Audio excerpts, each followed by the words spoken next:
Great. Well, I want to thank the governor and the lawmakers here in Mississippi who have done the right and necessary thing by banning the horrific medical abuse of children. I'm extremely encouraged to not only see this law being passed, but to see the national movement that we have been able to build, pushing back against the gender ideology madness that has a stranglehold on our society and on our children for far too long. The reality is that this is not a difficult issue, as the governor's already covered. It's quite straightforward, in fact. If we lived in a sane society run by sane people, we would all be able to agree on this point. The question of whether it's ever okay to castrate and sterilize and mutilate a child would be answered in one loud and unified voice, saying without hesitation, not only no, but hell no. That is how all normal, common sense, decent Americans answer the question. And they don't have to think about it. But sadly, many of the people who hold power in this country and who run our institutions do not pass this basic test of human decency. These vultures have lined up to feast on and profit from the confusion of innocent kids. Confusion that these same vultures have intentionally fostered in the minds of our youth. They create the identity crisis, and then they monetize it.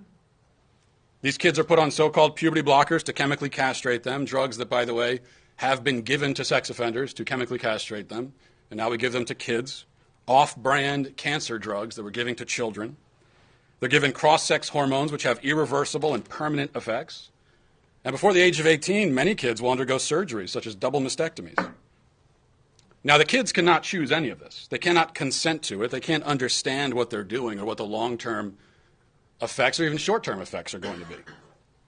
You know, I often make the same point that the governor just made, and it's an important point, that many of the people who support and advocate for this butchery are not petitioning to lower the drinking age.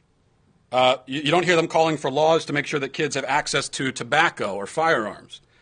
They aren't marching in the street demanding that 13-year-olds should be able to get tattoos or open credit card accounts or take out mortgages.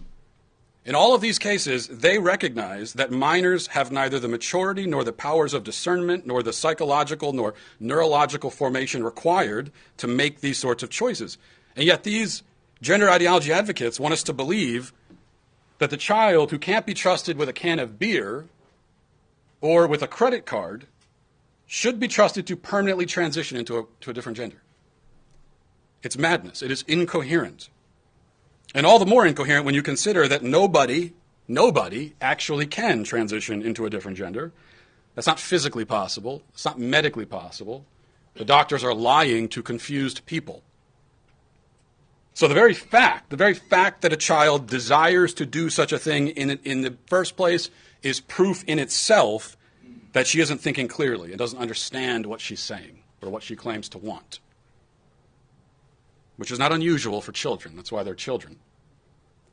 We simply cannot allow this evil to continue. We cannot tolerate it. We who are decent and rational people, we who love our children, we who recognize basic truths.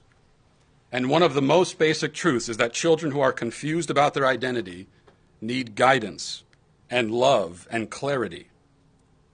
They don't need hormone injections and scalpels. They need and deserve to be protected from the child-abusing quacks and soulless goblins who wish to exploit their confusion for their own financial gain. That's why we need this law. Our kids cannot protect themselves. They cannot protect themselves. We need to do it. That's our job as adults. And everybody who's remained silent on this issue is culpable in what is happening to our kids. Many members of the media who have not demonstrated the slightest bit of skepticism, as the medical establishment has just told us over the years, that it's life-saving care to castrate a child.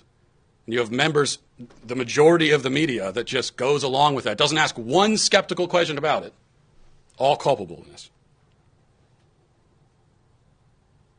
That's why we need to protect our kids. We can and we must. And now Mississippi has.